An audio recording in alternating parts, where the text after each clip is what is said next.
우리는 신약 순서에서 고린도 후서를 마치고 오늘 이제 갈라디아서로 들어오게 됩니다. 갈라디아서는 갈라디아 지방의 이제 여러 교회들에게 사도 바울이 편지를 보내고 그것을 돌려가면서 읽도록 이렇게 보낸 그런 서신이 됩니다. 갈라디아 교회는 바울과 바나바가 제1차 전도 여행, 제1차 선교 여행을 통해서 세워진 그 교회들입니다. 한 교회가 아니라 교회들인 것이죠.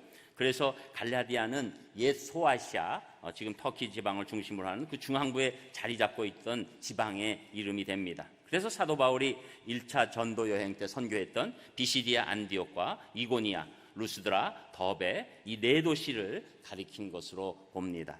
그런데 바울이 떠난 후에 이 갈라디아 교회들에게 이제 어려움이 생긴 건데 그 어려움은 바울이 전해준 복음과 다른 복음을 전하는 그 이상한 사람들이 들어오게 된 것이죠. 그래서 갈라디아서 2장 4절에 보면 가만히 들어온 자들이라고 얘기하고 있고 이들은 유대주의 교사들이기 때문에 그 주장은 그리스도인이 되기 위해서 예수님도 믿어야 되지만 거기에 율법과 유대교 전통을 함께 잘 지켜야 온전한 구원을 얻을 수 있다고 이제 이 교회를 혼잡하게 만들게 되는 것이죠.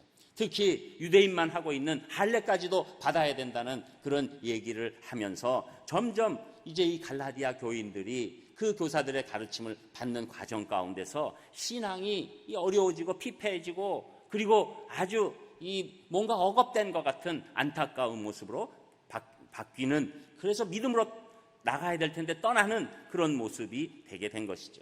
그래서 사도 바울은 다시 저들에게 복음의 진리를 깨우쳐주고 주 안에서 이 자유를 다시 얻게 하려고 이 갈라디아서를 쓰게 된 겁니다.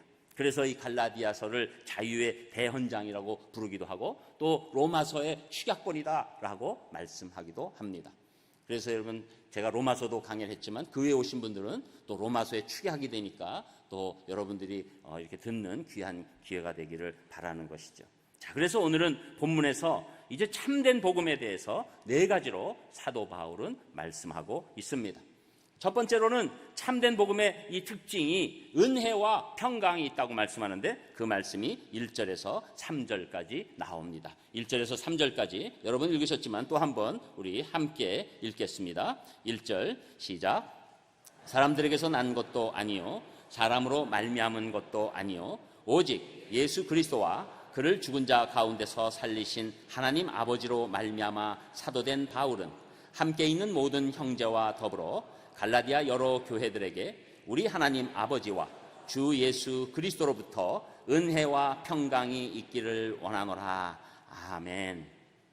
사도 바울은 이 편지의 첫 절에서부터 자기 자신이 참 사도임을 확고한 어조로 지금 말씀하고 있습니다. 왜냐하면 지금 이미 들어온 유대 교사들이 이 혼잡하게 하면서 그 혼잡하게 된 그 과정 가운데서 누구를 타겟으로 지금 이 말씀들을 이렇게 어렵게 만드냐면 바로 사도 바울이 확실한 사도가 아니라는 것이죠.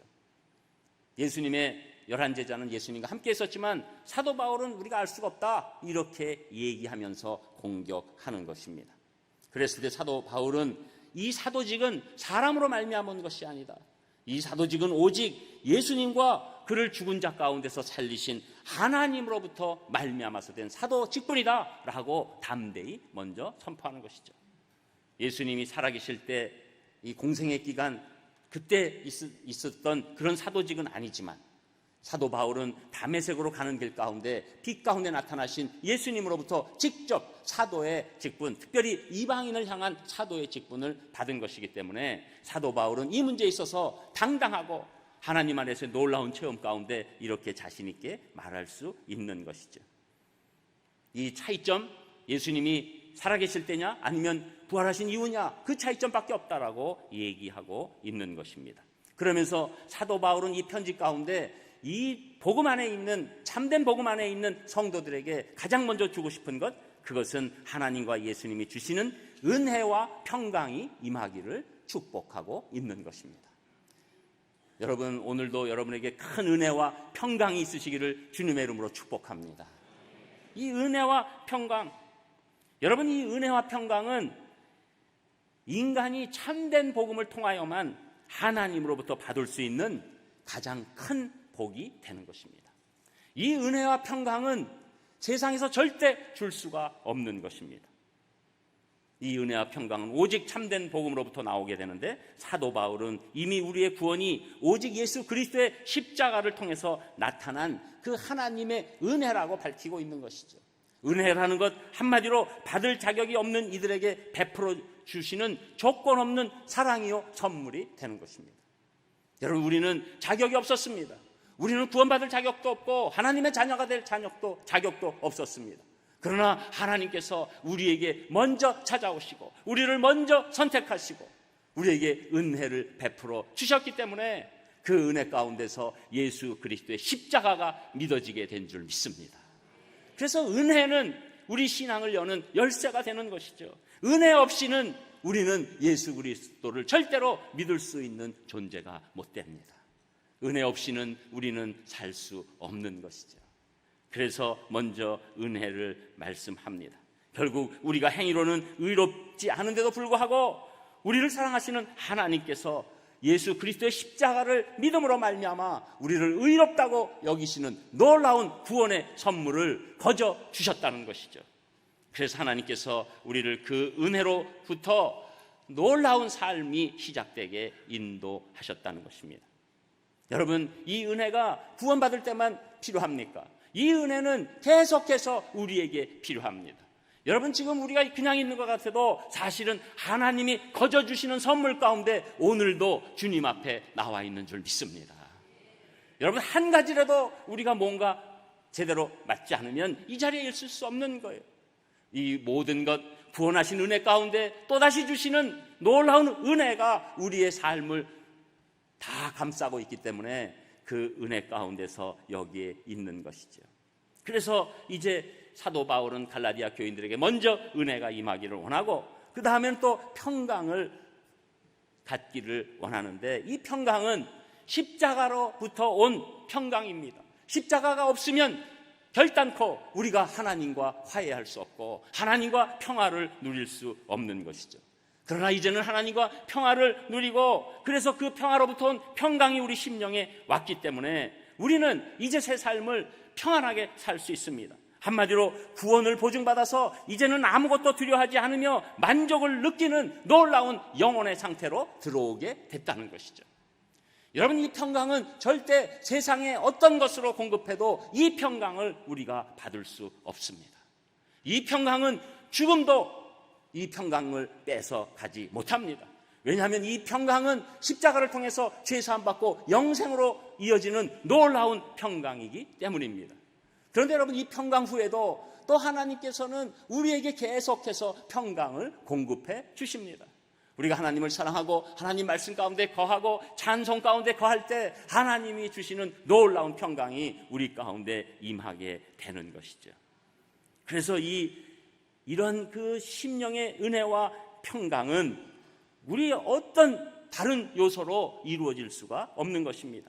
이사야서 57장 21절에 보면 내 하나님의 말씀에 악인에게는 평강이 없다 하셨느니라.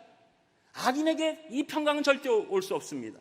의인에게만 이 평강이 오는데, 성경에서 의인은 누구를 말합니까? 예수 그리스도를 믿고 자기의 죄악이 다 사함받고 하나님이 의롭다고 인정해주는 자들을 의인이라고 하는 줄 믿습니다. 하나님 앞에서 미안합니다. 여러분이 여러분들을 의인이라고 할 때 미안하시죠? 저도 굉장히 미안합니다. 그러나 우리의 미안함보다 더 크신 하나님의 은혜로 말미암아 죄사함 받고 하나님 앞에서 의인이라고 여러분에게 말씀해 주시는 줄 믿습니다. 그건 여러분이 교만하라고 하시는 말씀이 아니에요. 여러분에게 주실 수 있는 이 놀라운 은혜와 평강을 주시기 위해서 하나님께서 지금도 말씀해 주시는 거죠. 여러분, 은혜와 평강은 이 참된 복음의 진술을 요약적으로 진술하는 것입니다. 복음의 원인이 은혜입니다. 이것은 무슨 말이냐면 은혜가 없었으면 우리가 예수님 믿지 못한 것입니다. 여러분, 평강은 이 복음, 참된 복음의 결과입니다. 예수 그리스도를 믿으면 우리에게 평강이 오는 것입니다. 그래서 예수님께서 부활하시고 난 다음에 제자들에게 평강이 있을지어다, 그렇게 말씀하실 수 있는 상황이 된 거예요. 십자가에서 우리 죄를 다 지시고 죽으시고 부활하셨기 때문에 이제는 너희에게 평강이 있을지어다. 이렇게 말씀해 주시는 거죠. 여러분, 그래서 은혜와 평강이라는 이 두 가지 단어가 함께 있는 것이 구약 성경에 없습니다. 신약 성경에는 여러분 가서 찾아보시면 복잡하시니까 제가 알려드리는데 17번이 있습니다. 왜 그렇습니까? 신약에 예수님이 십자가 지시고 부활하셨을 때 우리의 이 참된 복음의 원인으로서 은혜가 있었고 참된 복음의 결과로서 평강이 있기 때문에 너희에게 항상 은혜와 평강이 있을지어다. 그렇게 말씀해 주시는 거죠. 여러분, 우리는 사실은 이 살아갈 때 이 세상의 힘으로 편하게 살려고 사실 몸부림칩니다. 요사이 이 한 분의 이 뭐 청문회나 뭐나 해서 온 나라가 막 힘들고 어려운데 저는 지금 정치적인 얘기를 하려고 하는 게 아니에요. 지금 그 자체로만 봐도 왜 부모가 자식을 향해서 어떤 생각을 하고 있는가에 관해서 극명하게 나타나 주는 거예요. 부모가 하나님 모르면 자식이 편하게 사는 게 가장 복인 줄 알아요. 그냥 편하기만 하면 될 것 같아요. 그런데 여러분, 이 상황에 있어서 어떤 결과가 나올지 몰라도 편하게 해준 게 복이 됩니까? 그렇지 않습니다. 인생은 하나님의 은혜와 평강이 임할 때 놀라운 복으로 나아갈 수 있는 것입니다. 내 환경이 좀 편하지 않더라도, 내 환경이 지금 힘들더라도 하나님의 은혜가 있고 하나님의 평강이 오면 우리가 승리할 수 있을 줄 믿습니다. 여러분, 이 땅에서 인생 살아가실 때 제가 여러분 귀찮게 해드리고 막 힘들게 해드리려고 그러는 뜻이 아니에요. 절대 여러분 편한 것을 여러분 인생의 목적으로 삼지 않으셔야 합니다. 우리의 인생의 동력은 오직 하나님의 은혜로, 하나님의 평강으로 살아가는 것입니다. 하나님의 은혜가 있으면 우리가 예수 그리스도 안에서 완전히 접붙임 받아서 끝까지 의지할 수 있는 힘이 공급됩니다. 하나님의 평강이 오면 우리가 아무리 두렵고 힘들고 어려운 상황도 하나님이 주신 평강으로 능히 승리할 수 있게 되는 것입니다. 그래서 여러분, 우리 대한민국이 하나님의 은혜와 평강이 절대적으로 필요한 시기가 온 것입니다. 여러분, 이 복음은 실생활과 상관없는 것이 아닙니다. 복음이 오면 우리가 놀랍게 은혜와 평강이 임하면서 하나님이 주신 용기가 생기게 되는 줄 믿습니다. 저는 오늘 여러분 인생에서 가장 중요한 것, 하나님의 은혜, 예수 그리스도의 이 놀라운 은혜, 하나님이 주시는 평강이 임하시기를 주님의 이름으로 축복합니다. 두 번째로 참된 복음의 특징은 대속하신, 우리를 위해서 지신 그 십자가를 찬양하는 것, 그것이 참된 복음의 특징인데 그 말씀이 4절 5절에 나와 있는 것입니다. 우리 4절 5절 또 한 목소리로 같이 읽겠습니다. 4절 5절 시작. 이는 가만히 들어온 이 악한 세대에서 우리를 건지려고 우리 죄를 대속하기 위하여 자기 몸을 주셨으니 영광이 그에게 세세토록 있을지어다. 아멘. 느닷없이 눈을 내렸는데 딴 2장의 4절로 가는 바람에 처음에 여러분과 엉키게 돼서 죄송합니다. 이럴 때가 있는 것이고 이것 자체도 은혜로 다시 돌아온 줄 믿으시고, 4절 5절에 보니까 그리스도께서 하나님 곧 우리 아버지의 뜻을 따라 이 악한 세대에서 우리를 건지시려고 우리 죄를 대속하기 위하여 자기 몸을 주셨다. 여러분, 복음에 대해서 잘 모르신다면 이 4절이 그것을 요약하는 거예요. 예수님은 하나님이십니다. 예수님은 하나님의 아들이십니다. 이 놀라운 삼위일체, 그 가운데서 예수님께서 하나님 곧 우리 아버지의 뜻을 따라서 이 악한 세대에서 우리를 건지시려고 이 땅에 사람의 몸으로 오신 것입니다. 여러분, 예수님이 절대로 인간 되시면 안 되는 존재죠. 어떻게 하나님 되신 존재가 우리같이 미약한 인간으로 나오실 수 있습니까? 그러나 예수님은 하나님 뜻 때문에 이 악한 세대에서 우리를 건지시려고 오신 것이죠. 여기서 악한 세대는 그냥 일반적인 악한 것이 아니라 이 세상의 권세를 사단이 붙잡고 있는 것을 아시고, 사단이 우리 인간을 유혹해서 죄 가운데 빠지게 하고 결국 죄인 가운데서 이 삶을 허우적거리는 모습, 그리고 죄 가운데서 영벌에 처할 수밖에 없는 우리 인간의 그 모습을 아파하시고 예수님께서는 이 땅에 인간의 몸을 입고 오셨다는 것이죠. 하지만 그는 죄 없으신 분이고 완전한 하나님으로서 이 땅에 오시면서 우리를 건지시려고 결국은 공생의 3년 후에 십자가에서 우리 죄를 다 져주시기 위해서 하나님의 그 공의의 진노의 심판을 우리 대신에 홀로 다 감당하셔서 죽기까지 하시고 예수님께서 우리 죄를 대신해서 죽으셨다는 증거로 확실하게 부활하여 주셔서 이제는 예수님을 믿는 자들에게 하나님의 자녀가 되는 권세를 주셨다. 이것이 복음인 줄 믿습니다. 한마디로 우리는 예수님 믿어서 구원 얻고 하나님 자녀가 됐습니다. 이것이 복음입니다. 이것은 우리 인생에만 통하는 것이 아니라 영원한 삶 가운데 적용되는 놀라운 하나님의 은혜요, 우리를 살리는 유일한 말씀이 되는 것이죠. 이 말씀에 어떤 다른 것이 들어갈 수 없다는 거예요. 여기에 지금 우리를 강조하고 있는 거죠. 우리가 다 그렇게 됐다. 사실 죽어야 할 우리 모두 다 이렇게 오직 예수 그리스도의 십자가의 대속의 그 은혜, 대신 죽어주시는 그 제물로 말미암아 우리가 의롭게 되고 하나님의 자녀가 됐다라고 말씀하는 것입니다. 이 복음에 어떤 것도 더해지거나 빼질 수 없다는 것이죠. 그래서 하나님께서 이 십자가에서 놀랍게 은혜로 베풀어 주신 이 복음 가운데 있을 때 원래는 우리가 흙으로 지어져서 흙으로 돌아가는 것으로 끝날 수밖에 없고 결국은 영벌로 갈 수밖에 없는 존재이지만 우리가 이제는 흙으로 와서 흙으로 돌아간 것 같지만 결국에는 우리는 영원히 낙원에 가고 또 그 후에 예수님께서 다시 오실 때 완전한 부활의 몸을 입고 일어설 것이다. 그리고 그 완전한 몸으로 영원토록 하나님과 살게 될 것이다. 이것이 놀라운 십자가의 복음이 되는 것입니다. 그러니까 이것을 여러분 점점 느끼는 자들에게는 찬양이 나올 수밖에 없는 것이죠. 여러분, 그래서 우리가 가장 정말로 절절한 찬양은 십자가를 향한 찬양입니다. 어찌하여 예수님 저를 그렇게 사랑하셔서 십자가에서 죽기까지 하시고 또 저에게 의롭다고 인쳐주시고 부활하시고 하나님의 자녀로 삼아 주셨는지요. 십자가 내가 십자가를 볼 때 하나님의 은혜가 넘치게 되는 것이고 우리 입에는 찬양이 끊어지지 않게 되는 것입니다. 저는 여러분 대속의 십자가만을 찬양하는 귀한 분들 되시기를 주님의 이름으로 축복합니다. 그리고 세 번째로 참된 복음의 특징은 십자가 외에 다른 복음은 없다는 것을 깨닫게 합니다.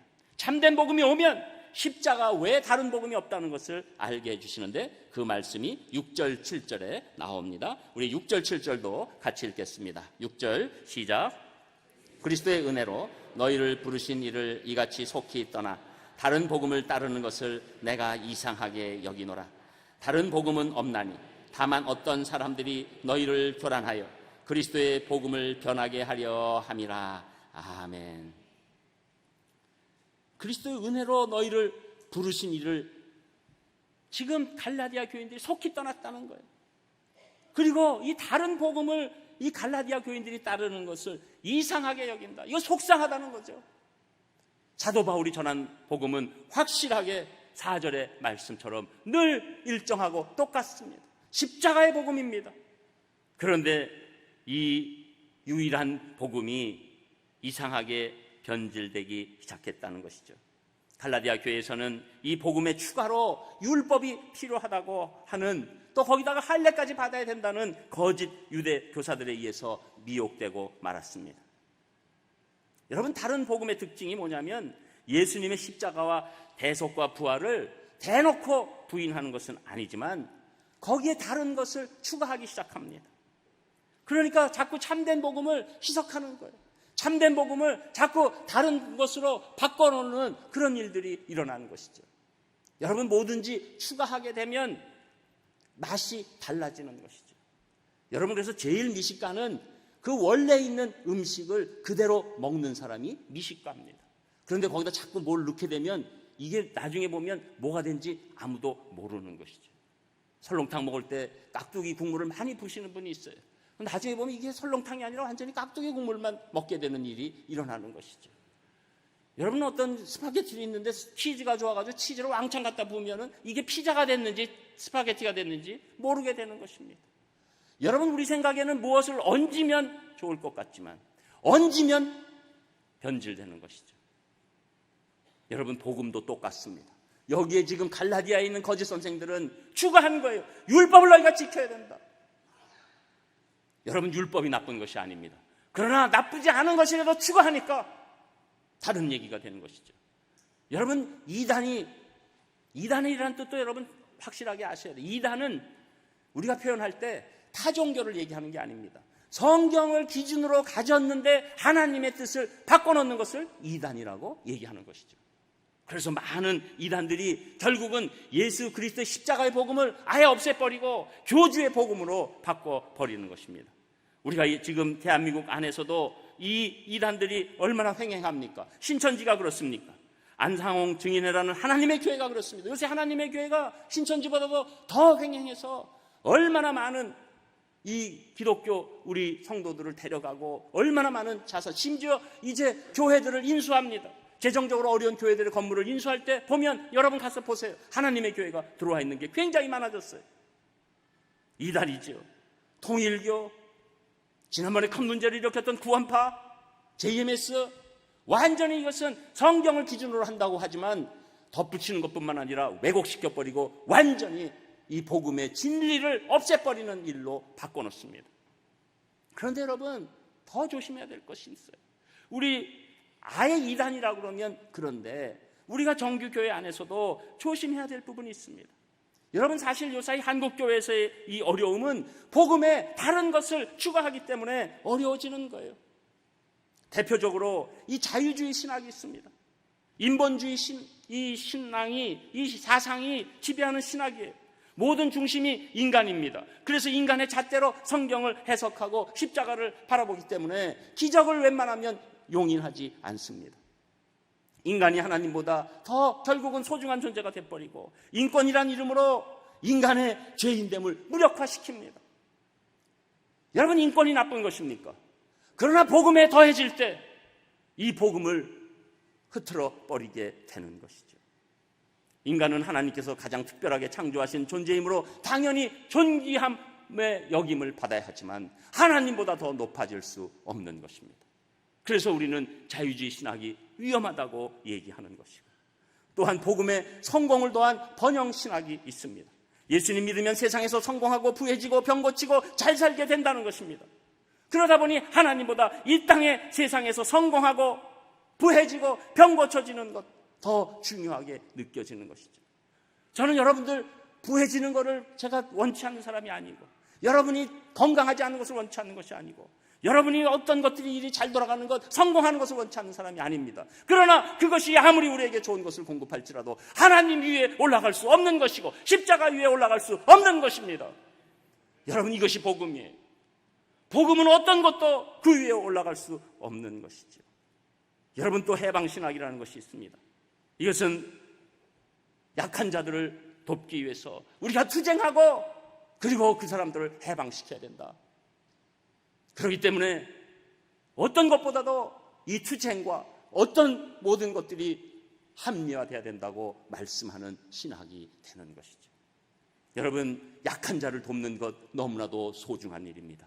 그러나 그 도움조차도 십자가의 복음 위에 얹어질 때 십자가의 복음은 훼손되는 것입니다. 저는 여러분 지금 제가 신학을 비판하려고 여기서 말씀드리는 게 아니에요. 다른 교회 이 신앙의 그 과정을 제가 당신들 교회 다투려고 우리 교회만 말씀입니다. 이런 얘기를 하려는 게 아니에요. 복음은 오직 예수 그리스도께서 여러분을 살리시려고 십자가에 죽으시고 그 모진 고난 당하시고 죽기까지 하시고 부활하셔서 우리를 하나님의 자녀로 인도하셨다. 그것 외에 더할 것도 뺄 것도 없는 것입니다. 이것만이 우리 인간을 살리는 줄 믿습니다. 이것만이 우리 영원히 하나님 앞에 나가게 하시는 줄 믿습니다. 그래서 이 복음을 붙잡아야 되니 그 유명한 존 스토트 목사님은 그의 강해에서 Only one way다. 오직 한 길이다. 다른 것 없다. 여러분 어떤 분들은 기독교가 배타적이라고 얘기합니다. 배타적이라는 단어의 전제는 다른 선택이 있을 때 배타적이라고 얘기하는 거예요. 이것도 선택해도 되고 저것도 선택해도 되는데, 여러분, 우리가 부산을 가는데 KTX를 타도 되고 비행기를 타도 되고 다른 자동차를 타고 가도 고속버스를 타고 가도 되는데, 제가 만약에 KTX 안 타고 가기만 해봐요. 그건 다 가짜입니다. 이러면 여러분이 아이고 저 사람 이상하네 이래야 되죠. 그러나 여러분, 하나님께 가는 길은 십자가 외에 없습니다. 그것을 알릴 때 그것은 배타적이 아니라 진리를 말씀하는 줄 믿습니다. 이것이 참된 복음의 특징이 되는 것이죠. 저는 우리가 이 참된 복음을 끝까지 붙잡고 나아가는 귀한 성도님들 되시기를 주님의 이름으로 축복합니다. 그래서 사도행전 4장 10절에 보면 다른 이로서는 구원을 받을 수 없나니 천하 사람 중에 구원을 받을 만한 다른 이름을 우리에게 주신 일이 없으니라. 오직 예수님의 이름만이 우리를 구원하시는 줄 믿습니다. 그리고 끝으로 네 번째 참된 복음의 특징은 하나님의 기쁨이 되는데, 그 말씀이 8절에서 10절까지 나옵니다. 우리 8절에서 10절 또 한 목소리로 읽겠습니다. 8절 시작. 그러나 우리나 혹은 하늘로부터 온 천사라도 우리가 너희에게 전한 복음 외에 다른 복음을 전하면 저주를 받을지어다. 우리가 전에 말하였거니와 내가 지금 다시 말하노니 만일 누구든지 너희가 받은 것 외에 다른 복음을 전하면 저주를 받을지어다. 이제 내가 사람들에게 좋게 하랴, 하나님께 좋게 하랴, 사람들에게 기쁨을 구하랴. 내가 지금까지 사람들의 기쁨을 구하였다면 그리스도의 종이 아니니라. 아멘. 사도 바울은 담대히 얘기합니다. 하늘로부터 온 천사라도 우리가 너에게 전한 복음, 지금 4절에 있는 그 복음, 예수님만의 복음, 십자가의 복음 외에 다른 복음을 전하면 저주를 받을지어다. 또 9절에 똑같이 또 그렇게 하면 저주를 받을지어다. 여러분, 편지를 이렇게 쓰면 시작에 많은 좋은 얘기를 해줘도 시원찮을 텐데 저주를 받을지어다, 저주를 받을지어다. 사도 바울이 자기가 개척한 교회인 갈라디아 교인들이 저주를 받게 하려고 이 말씀을 썼겠습니까? 무슨 일이 있어도 저주를 받지 말고 하나님의 은혜와 평강 가운데 살게 하라. 그 얘기를 하고자 이 얘기를 하지 않았겠습니까? 이것은 사도 바울의 간절한 표현이에요. 여러분, 다른 복음 없습니다. 그 십자가의 은혜가 우리의 모든 인생을 끌고 가는 것이죠.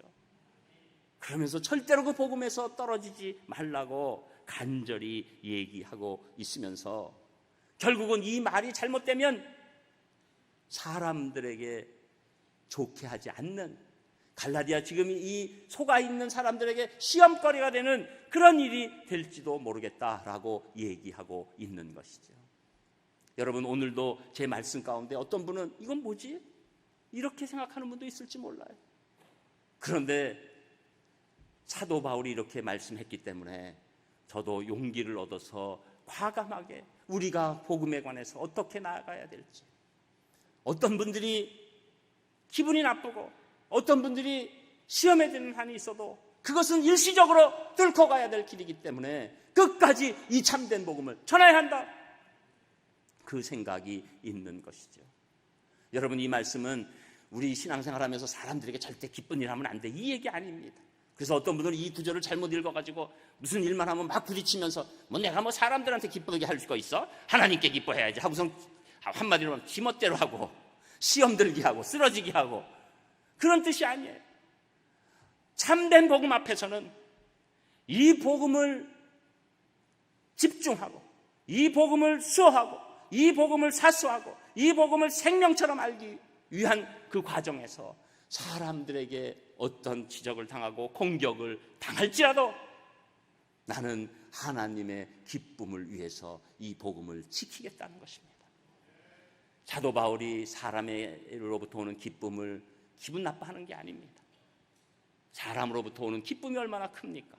그러나 복음에 관해서는 이 참된 복음이 전하다가 사람들이 기뻐하지 않을지라도 나는 이 복음을 지키겠다, 이 말씀을 강력하게 표현하게 되는 것이죠. 그러면서 이제 하나님의 기쁨을 향해서 나아가고 있기 때문에 이미 읽은 5절에 보면 영광이 그에게 세세토록 있을지어다. 여러분, 참된 복음만이 하나님께 진정한 영광을 올리는 줄 믿습니다. 참된 복음이 참된 예배로 인도합니다. 참된 예배가 하나님을 가장 기쁘게 해드리는 줄 믿습니다. 여러분, 그래서 우리 교회가 세계에서 예배를 제일 잘 드려야 한다는 것은, 우리가 하나님만을 위해서 예배 드리지만 거기에 참된 복음이 꼭 있어야 될 줄 믿습니다. 우리 산상의 강단은 저뿐만 아니라 앞으로 어떤 분이 이 목회를 섬기더라도 이 강단에는 참된 복음이 끝까지 지켜져야 될 줄 믿습니다. 복음 외에 우리를 살릴 것이 없기 때문입니다. 우리는 요한복음 4장의 수가성 여인의 모습을 봅니다. 이 사마리아의 여인이기 때문에 아무도 찾아가지 않고 혼자서 물길로 대낮 땡볕 가운데 왔을 때 예수님께서 그 여인의 마음을 이해해 주시고 내 말이 옳다라고 얘기해 주셨을 때 이 여인은 바로 드는 생각이 무엇이냐면, 복음이 오니까, 예수님은 복음 그 자체이시니까 그분이 말씀하시니 제가 어디서 예배하는 것이 좋습니까? 복음을 받은 자는 예배로 나아갈 줄 믿습니다. 여러분, 복음은 우리에게 은혜와 평강의 선순환을 줘서 정말로 아름다운 삶을 살게 해주시는 줄 믿습니다. 저는 무슨 일이 있어도 여러분들이 참된 복음 안에 거하시기를 주님의 이름으로 축복합니다. 기도하겠습니다. 하나님, 감사를 드립니다. 저희들에게 참된 복음을 주시고 참된 복음 안에 예배드리게 하셨사오니 저희들 이 복음을 가지고 하나님의 주시는 권세를 갖고 복음 전할 수 있도록 인도하여 주시옵소서. 예수님 이름으로 기도합니다. 아멘. 생에 단 한 가지